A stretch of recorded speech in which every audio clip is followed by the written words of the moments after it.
Buenas noches, otra vez con ustedes.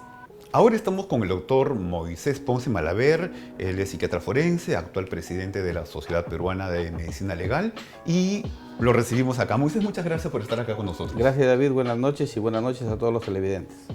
Moisés, hoy queremos hacerte preguntas vinculadas a la simulación y con todo lo que esto vincula a el delito y las modalidades de simulación. Cuando una persona simula, ¿qué busca? Dos cosas. Primero, evadir una responsabilidad y segundo, obtener una ganancia secundaria. Bien. La responsabilidad en el campo penal, por ejemplo, y la ganancia secundaria en el campo laboral, por decir algo. Danos algún ejemplo cómo con simulación podría eludir algo. Por ejemplo, si yo digo que tengo una fobia, y a las explosiones, por decir un ejemplo, o a los sonidos agudos, no podría ir a la guerra. Ya, se acabó. Se acabó Ya, ni hacer servicio militar. Si yo digo que tengo, por ejemplo, claustrofobia, ya no podría estar en un convento, por decir así. Bueno, pero eso tampoco es obligación, ¿no es cierto? No, en un cuartel, en un hospital. Ya. ¿No? Ahora, la ganancia secundaria. Yo puede que sufra alguna lesión en el trabajo y digo que ya no puedo trabajar y por lo tanto quiero que me den de baja y me paguen una pensión por haber sido lesionado en el trabajo. Una reparación civil de por Sí, vida, reparación una civil. jubilación anticipada, más una cosa por lesiones realmente incapacitantes. Así es. Bien. Ahora, ¿cómo una persona especializada en la parte forense podría detectar? Es decir, ¿qué es lo que busca o qué hay detrás de sus preguntas para buscar esa potencial simulación? Bueno, lo que buscamos nosotros ahí es establecer lo certero de las afirmaciones de las personas. La veracidad. La veracidad. ¿No? Bien. Entonces, la verdad obviamente está en relación a la realidad y la realidad es demostrable. Entonces, nosotros, si la persona dice, por ejemplo, que tiene un dolor de cintura, nosotros conocemos pruebas para probar si esa persona efectivamente siente dolor o no en esa zona. Bien. Si la persona me dice que está viendo, se me ocurre a mí, un elefante color rosado, la persona tiene que decirme las características de lo que está viendo, que yo sé si corresponden o no a las características de una alucinación. Entiendo. ¿Cierto? O sea, tienes que ir descartando algunas partes para que tu observación esté más pura y dirigida a descartar lo que primero es fácil de descartar en este caso. Así es. Ese es uno, ¿no? Entonces, el tratar de ver con la realidad. Segundo, ver la coherencia o no del relato. Ahora, cuando un relato es demasiado coherente, ¿no te suena como aprendido? Así es, porque es una novelita. ¿No es cierto? Entonces, cuando la persona normalmente no lo aprende por capítulo lo que pasa, sino se acuerda de unas cosas, luego se recuerda de otras, etcétera, y hace un relato un poco distorsionado, entre comillas, o no ordenado, no está ordenado, ¿ya? Comparado del que hace un relato que es una forma de simulación o mentira, en donde es como novela, por capítulos, y que no se puede alterar.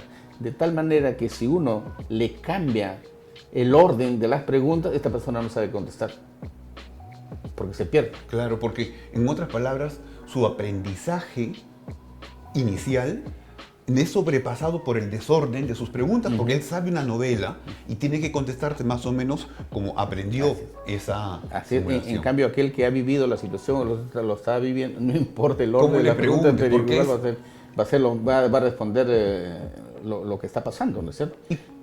Hay algo más, ¿no?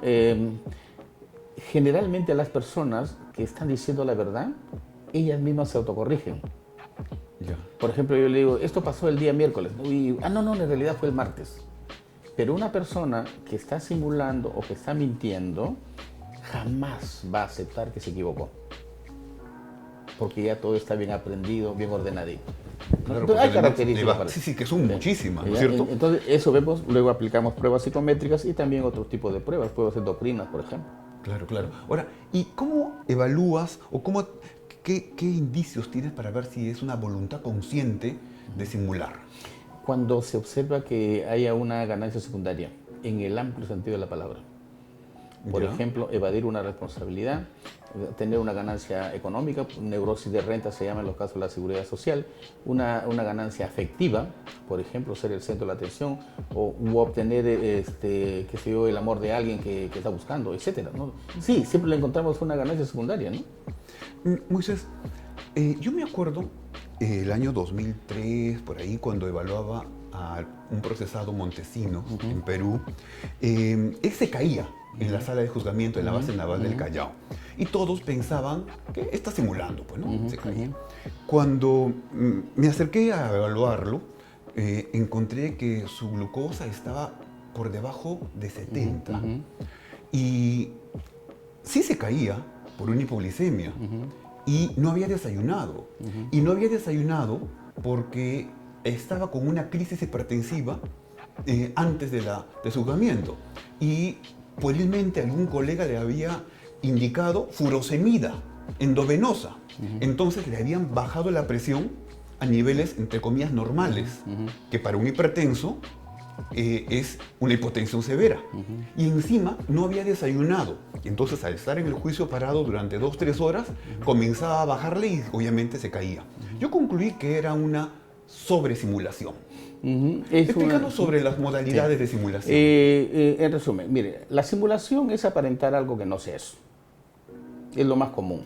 Los sanos quieren aparentar que están enfermos y los cuerdos que no están cuerdos. Es simulación.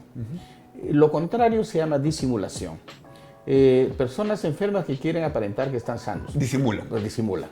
Por ejemplo, los farmacodependientes que dejan de tomar o fumar unos días para ir al examen y parece que no han hecho nada. La metasimulación es que la persona tuvo una enfermedad y ya se recuperó, pero sigue fingiendo que la tiene, que no se recuperó completamente. Por una ganancia. Con una ganancia. Neurosis de renta le llamamos en los casos de la seguridad social.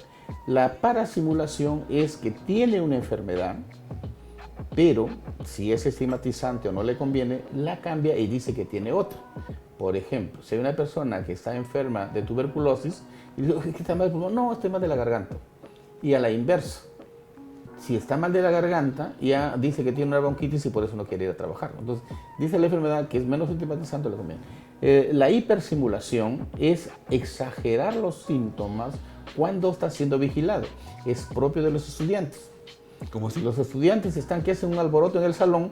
En cuanto se acerca el profesor, todos están leyendo, estudiando, haciendo algo. Que era completamente falso. Que es falso, ¿no es cierto? Hay la retrosimulación, que es, tuvo una enfermedad, ya se curó, pero ahora vuelve a decir que tiene la misma enfermedad. Y se acuerda cómo era. Exacto. Porque puede simular lo que vivió, pero ya no lo tiene. Entonces, sí, hay varias formas, ¿no es cierto? Entonces, hay que ver cuál de ellas se presenta. Hay una mirada incluso de combinaciones, ¿verdad? También hay combinaciones, por supuesto. Ahora, vamos a hacer algo un poco más, vamos a ir técnico. Hay algunas pruebas que se puede utilizar, como por ejemplo yo utilicé pues el nivel de presión anterior, nivel de glucosa, algunas cosas, ¿no? Hay algunas pruebas que se pueden usar para, por ejemplo, detectar a alguien que dice no veo. Sí, por ejemplo, puede utilizar potenciales evocados, puede utilizar pruebas neuroquímicas, pues, aldolasa, qué sé yo, dopamina, etc. Hay diferentes pruebas. En líquido cefalorraquídeo, en sangre, en un número de cosas, que cada caso tiene que ser individualizado, Así es, ¿verdad? Así es. Bien. Moisés, ¿cuál es la forma de simulación más frecuente que ves en tu práctica forense? Simular algún tipo de locura. Es lo más común, ¿no? Y es uno. Y en segundo lugar está la exageración de los síntomas. Personas, por ejemplo, que dicen, lo primero más en el campo psiquiátrico y lo segundo en el campo clínico. Por ejemplo, una persona dice, me tiró una cachetada y me aflojó un diente. Y una cachetada pues no puede aflojar un diente, a lo mejor un puñetazo puede ser, pero una cachetada no. Claro, y a lo mejor ese diente sí se aflojó, pero estaba aflojado ya antes. Ya estaba antes y lo quiere hacer coincidir, ¿no es cierto? Por eso que queremos establecer el nexo de causalidad entre el hecho y la consecuencia, ¿no? Lo que sucede es que esa persona que puerilmente intenta eso, no sabe que hay toda una experiencia y ciencia detrás de ellos. Así es, y sobre todo hay formas de demostrarlo.